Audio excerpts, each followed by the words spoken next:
Let's watch the episode 2. Okay, let's support him, guys. Ang Support ganda. na rin kami.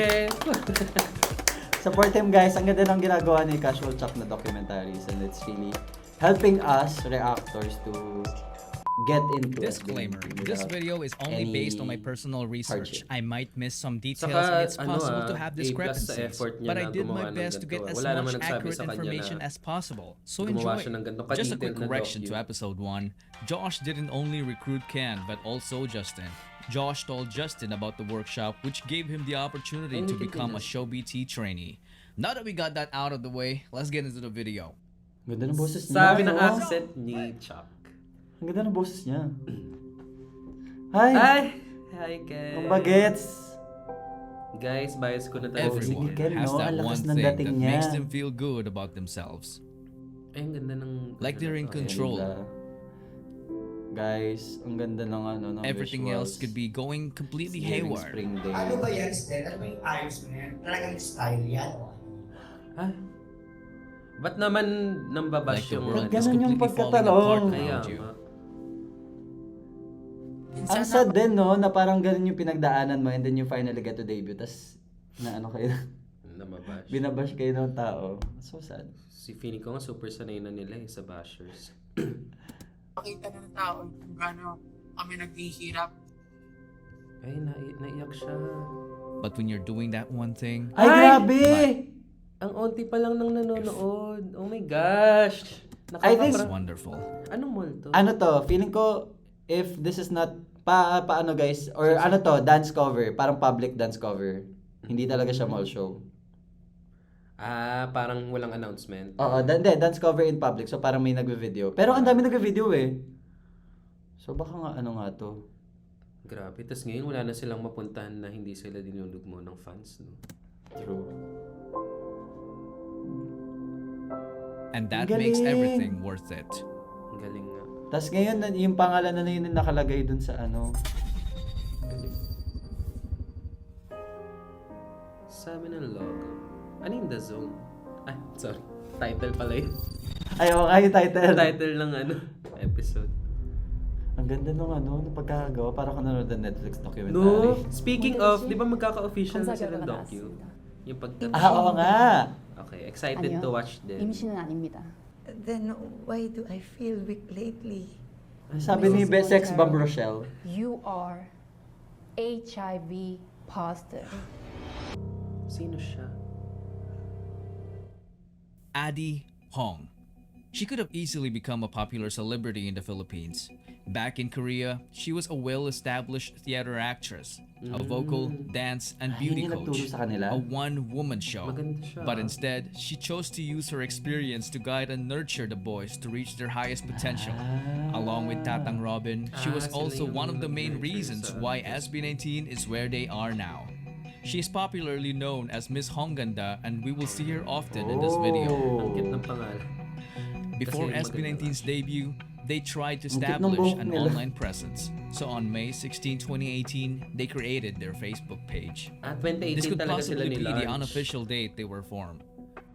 Ang cute. Sabi ng photos, ang babagets. They started posting song covers like these, Send me your location, let's focus on communicating. 'Cause I just need the time and place to come through. Yeah. Ang ganda ng buong unit ng boses. Sabi ng napakataas na boses ni Falsetto Sel. talaga siya. and dance covers like these. Cute.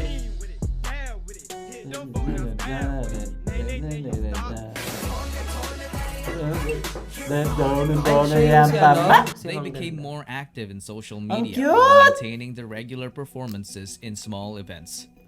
They did this until it was almost Ay! time for Sinasabi the ko na lang Blood, Sweat, and Tears! News for you guys. Kasi after the very, very long wait, finally, yes, finally, we will be releasing our Magets new pa nila lahat. title. Tila Luha! Ah, yun yung first song nila. October 26, 2018. SB19 finally debuted So, with their ballad 7 single years called na talaga Tila Luha. sila. But did you know that it wasn't the only song that they had at the time? They also had love goals, but they chose to debut with Dila Luha to capture the hearts of the Filipino people because the Tama. lyrics are in Tagalog. Totoo. They then Kaso bakit started naman ganun promoting yung their MV? debut song in every way they could think of. November 17, 2018 marked SB19's first ever live stream to promote their debut single. Pagsimulan natin ang first Parang SB19 ganito, Parang first ito, live. First live din namin to, guys. Hello sa 69 So, 69 viewers. 69 tayo. Ayun o, tama na viewers. Three. Let's wait for 10 na lang. 10 viewers. Despite Ang the very few galing! viewers, Oo, they tas went ngayon, all ang dami out na to nila, no? entertain them. 여러분, 저는 너무 배고파요. Sabi niya everyone, I am so hungry. Ay, 안녕하세요. 잠깐만. Korean siya, guys. Height is already good. In fairness sa Sa wakas, dumating na rin ang oras. Papakita talaga ng talent. Sabi Uy, niya ang payat ni talented ako. Pablo. Nagsaray, sige lang, sige, hanap para bang wala pang ang Ay, parang self-written drop niya yan. Ay, ang galing! Machine gun. Ang galing naman ako. Sabi mo ba? Po, po, po, po, po. Ang kulit na talaga nila. Ah? Ladies and gentlemen, among the SB19 is a chic member.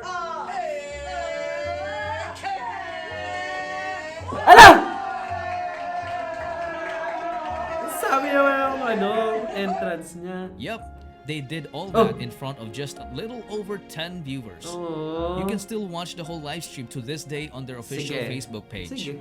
They also perform in Nakakatawa schools, naman. malls, nursing homes, and even orphanages. But their debut galing, only buti received a may lukewarm video. reception. The Grabe stream yung count ano, didn't kahit even sa ganun lang, orphanages, tingnan mo but their yung debut pak only na pak received a yung- lukewarm reception. The stream Oo, count all out didn't na move talaga as sila. fast as they have hoped for. Days turned into weeks, and weeks turned into Yung months. kuya mo. But their grind continued.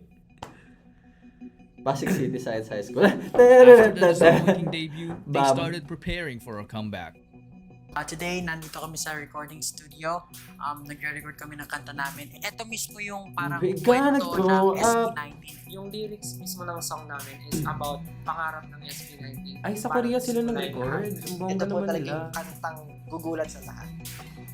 Ay, Totoo! eto, alam ko yan. Oh, alam ko yan yung song na yan. Totoo! Ginulat talaga tayo Who's lahat. behind the success of TVXQ and Stray Ay! Kids? Ang galing! Pablo, with the help of the boys, wrote the song as they began to Ay, enter. ang galing naman. Ang galing parang simula pa lang They started practicing their go-up dance routine, which was Nag-self-compose intricately sila. choreographed by Stel and Ken. Ang galing! They were required to Stel practice and 30 Ken, times of course. daily until they 1,000 reached days, 1,000 reps.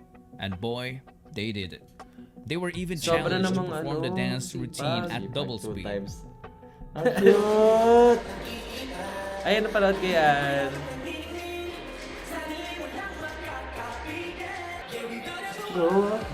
Guys, undeniable talaga. Talented talaga sila. Cute! Eh. Yep, that was not even in fast forward. Grabe. Now that they have reached the quota, it was time for them to shoot the music video. Ay, napanood ko rin yan.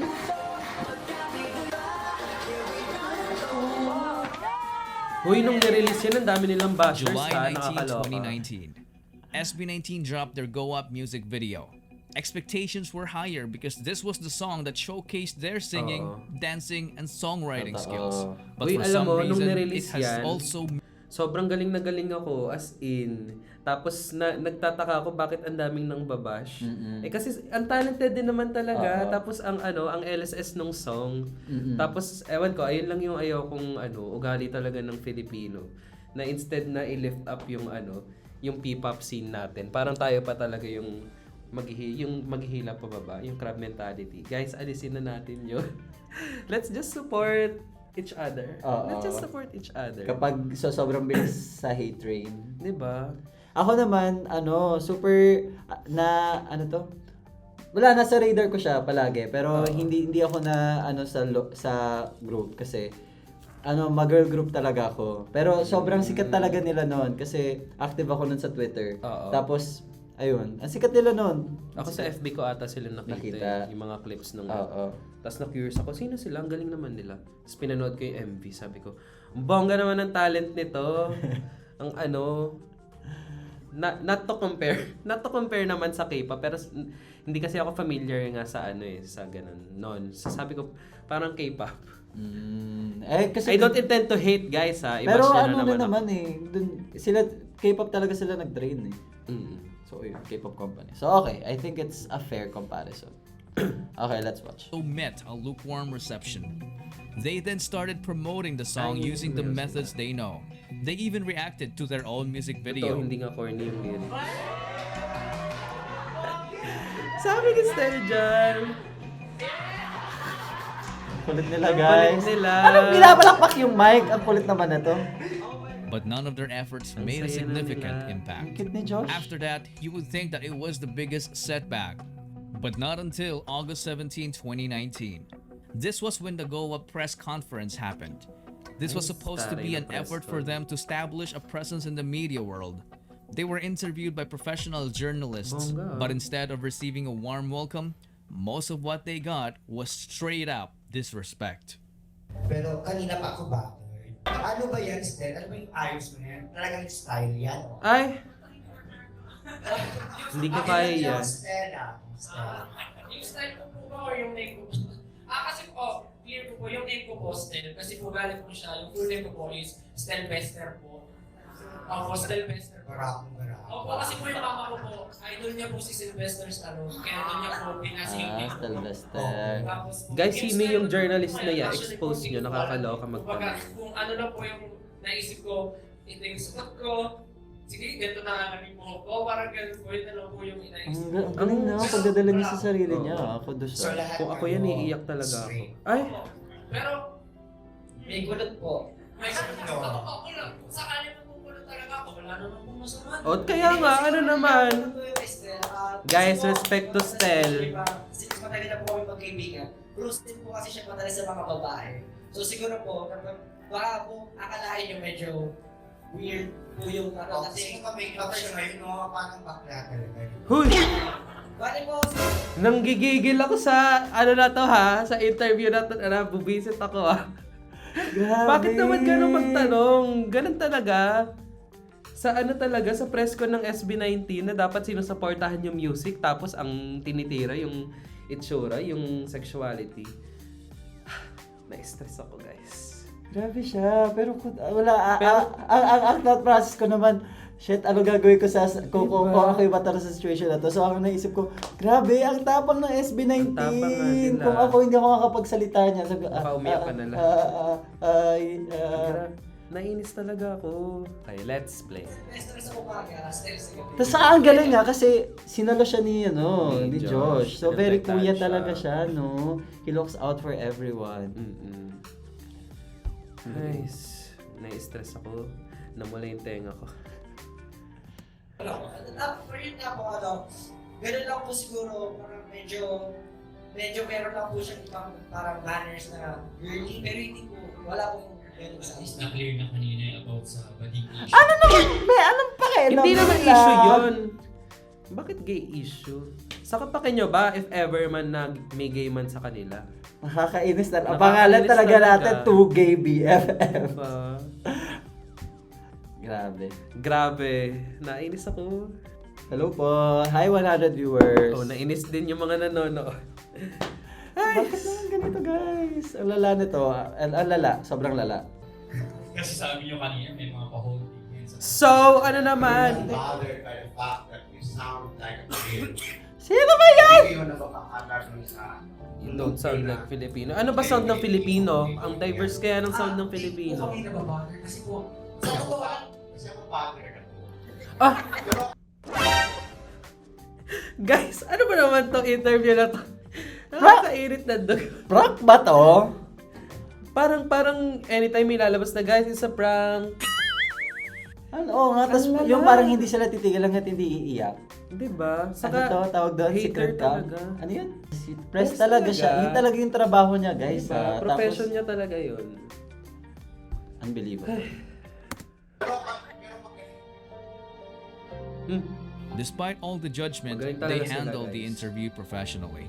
As the event concluded, the boys broke down to tears backstage and comforted each other. Perhaps they're just human beings, and the thick skin they develop all throughout those years can only take so much punishment, especially when it went straight to their hearts. They all broke down. This made them question themselves if they were still doing the right thing. It casted ba yan so ang much pag-aaway? light that it made them all decide to Or call it acting quits. yan? Parang hindi. Everyone Parang left, hindi talaga totoo. except Sa dalawang. Ay, He received the most Nag-quit? hate, but he was the one left standing.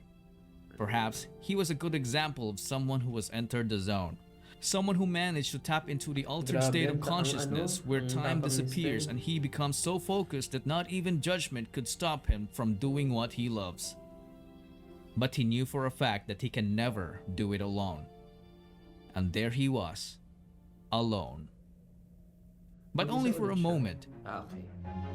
Josh had a realization to not give up because people have not seen everything yet. This prompted the other members to return and witness their lives change in just one fateful day when their Go Up dance practice got uploaded on YouTube on September 2, napanood ko rin. 2019. It quickly went Galing na viral, kanila which dyan. opened a lot Diyan of ko ata doors sila for nakilala. SB19 to have TV guestings and live performances. May group hug? Okay. Sige. Oo, dyan lang kayo. Bongga si Tito Boy. Sabi ni Ay. Introduce yourself. Get in Si the Bay. Hi, we are SB19. My name is Mike Spice Kita. I am the wittiest of ABS-CBN. Galing. started Tapos to I notice think them. na support na support pa rin si Vice. Ganda. Si Vice, no? Andun siya sa day 2, guys, ng concert. Ang galing. Their YouTube channel grew exponentially. Yay! Their dance sir. practice video reached 1 million views in just a week, Aw. then 2 million a month later. Ang galing. Wait a minute. Who's Arum?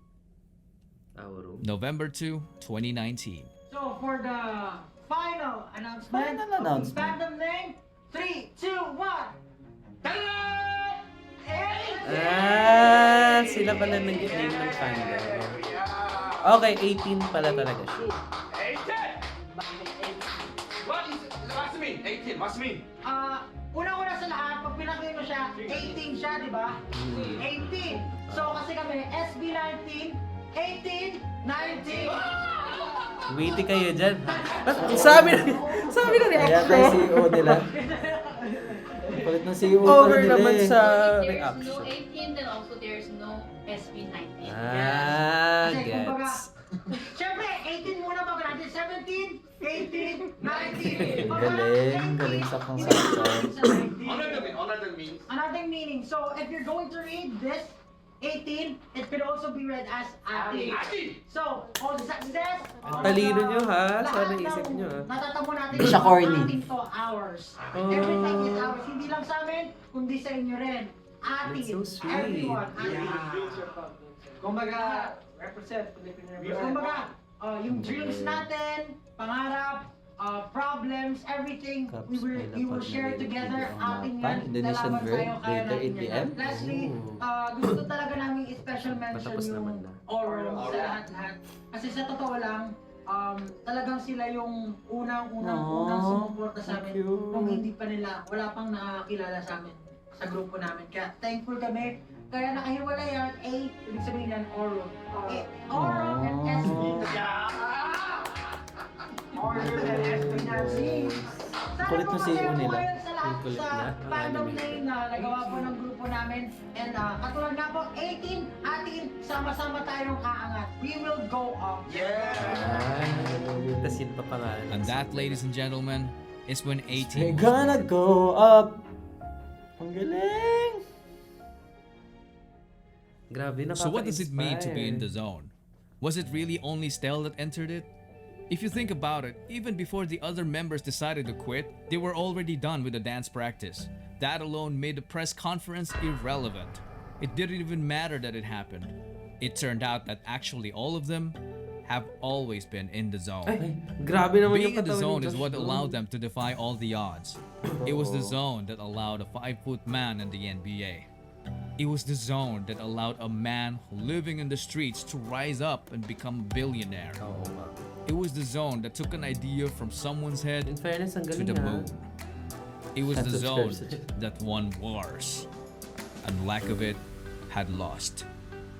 It is the zone that separates their ideas and dreams from a materialistic reality. Ang tagal na nito. Manny, Efren, Catriona, Totoo. SB19. What do they have in common? Ang ganda naman ng docu na to. Ang ganda no, kasi meron talaga siyang narrative structure. Oo, ang galing ng pagkagawa. Yung pagkagawa. Parang nagsimula dun sa teacher tapos nadala na tayo dito. Oo. Ang galing. Ang galing ng tawid. Ang ganda. Ang ganda nga. Okay, 8 PM na. Anyways, okay. Let's talk about the Episode 2. episode 2. Thoughts. Ako, super lalo na yun sa binanggit dun sa last line. Dun sa, na parang in the zone. Kasi More parang, pa daw. Sige, episode 3. Nung binanggit nila lahat ng pangalan lang. Kasi super fan din ako ni Catriona Gray. Pinapanood ko talaga lahat ng interviews niya. Tapos parang,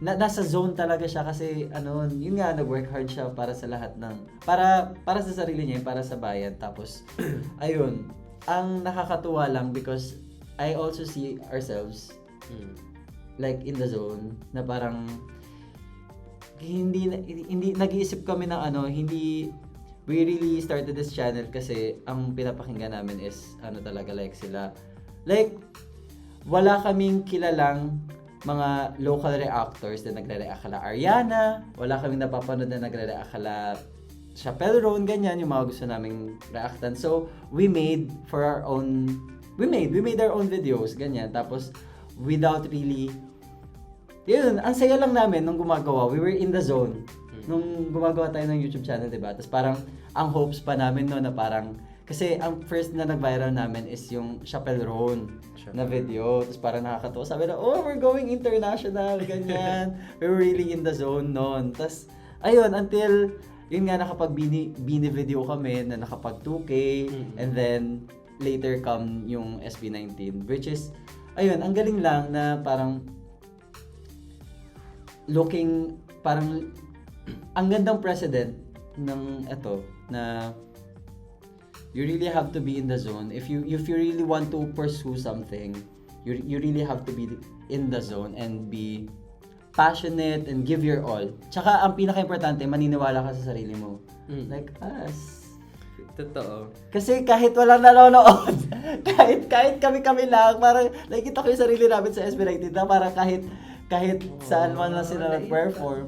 Yun yung naiiyak. Kahit saan man sila na mag-perform, kahit iba sila ng tao, ganyan, kahit walang manood, onti lang manood sa kanila dun sa mall, parang wala, nakikita ko yung sarili natin kasi we love what we do and we really appreciate, parang na-appreciate na lang natin na may nagmamahal, na yun, may tumatangkilik sa ginagawa natin, but what's important is the creators, kaming gumagawa ng content. We're really in the zone kasi mahal namin ginagawa namin, and ayun, nakakatuwa lang because who knows, one day we might be international like SB19 if we just keep working hard. Totoo, no? Tapos recently, di ba nag-interview tayo? Kinukwento ko sa kanya, sana ma-interview din natin. In the future. Malay niya naman, libre lang naman mangarap. Pero yung sinasabi nga ni Matt na nakakatawa na, na nag-pursue yung SB19 in spite of haters and yung mga, kahit wala silang ganong kalaking audience before, hindi talaga sila tumigil. Ginagawa lang nila yung gusto nila, and sa paraan na yon, mas maraming tao yung nakakita ng authenticity nila. Kaya siguro marami rin silang nahakot ng mga fans kasi pag napanood mo yung SB19, mafe-feel mo talaga yung genuineness nila pag nagpe-perform. Na gustong-gusto nila, na kahit walang nanonood, ganyan, kahit walang sumusuport sa music or sa songs nila, ginagawa pa rin nila, di ba? And look at them now, grabe, sobrang laki na nila, sobrang nakaka-goosebumps nung concert nila sa Philippine Arena. Sobrang daming tao, no? Imaginein mo, from 10 viewers sa live nila, nung doon sa docu na yun, tapos ngayon, 55,000. 100,000 100,000 18s ang 18 pala, sorry. 100,018 ang nanood sa kanila. Grabe. Nakaka-inspire sila. Sobrang inspirational ng story nila, guys. As in. You just really have to believe in yourself. Diba? Galing. So ayun, na-inspire din ba kayo guys?